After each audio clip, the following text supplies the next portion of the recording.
Почитувани граѓани, почитувани медиуми. Зоран Заев и СДСМ дрско им се смеат на граѓаните во лице.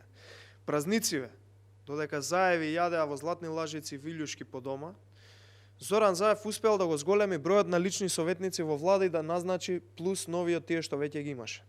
Граѓаните тонат во сиромаштија, а Заев живее луксузен и раскошен живот на грбот на граѓаните и ги троши парите на граѓаните за советници кои никогаш, никаде и ништо ниту го советувале, ниту пак новиве ќе го советуваат.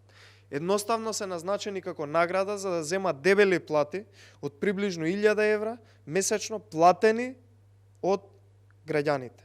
Овие 29 советници, нови назначени 6, кои го советуваат Заев, се само непотребен трошок на грбот на граѓаните. Овие 29 квази советници, за кои не знаеме ниту еден паметен совет што му го дале до сега на Заев, оние што претходно беа нормално, годишно граѓаните ги чинат 320.000 евра, а вкупно со надворешните соработници кои што исто така се платени од владата, граѓаните ги чинат 400.000 евра годишно само за советниците на Зоран Заев.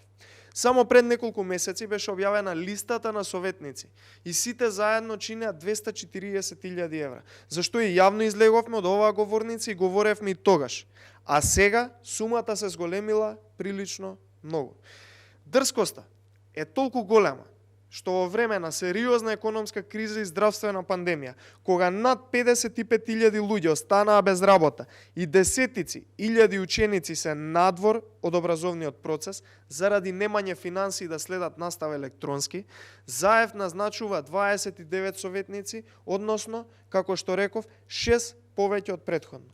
Ако до сега резултатот на советнициве на Зоран Заев бил огромна нула, верувајте дека сега со новите 6 советници ќе биде во минус под нулата. Лица кои не се прославија на министерски и директорски функции изминативе 4 години, Зоран Заев ги назначува за своји советници од едноставна причина да купи мир со парите на граѓаните.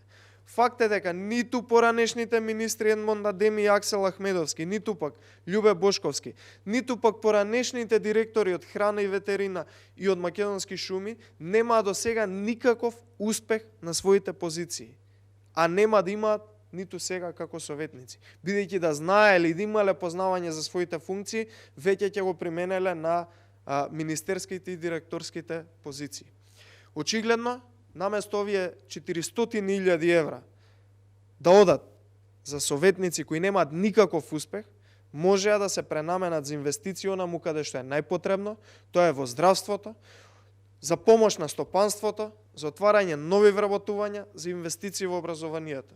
Но, поважно му е на Заев да ги даде парите на неговите блиски и да ги троши како непродуктивни трошоци за советници кои, како што реков, никогаш, никаде и ништо ниту го советувале, ниту пак ќе го советуваат во наредниот период. Благодарам.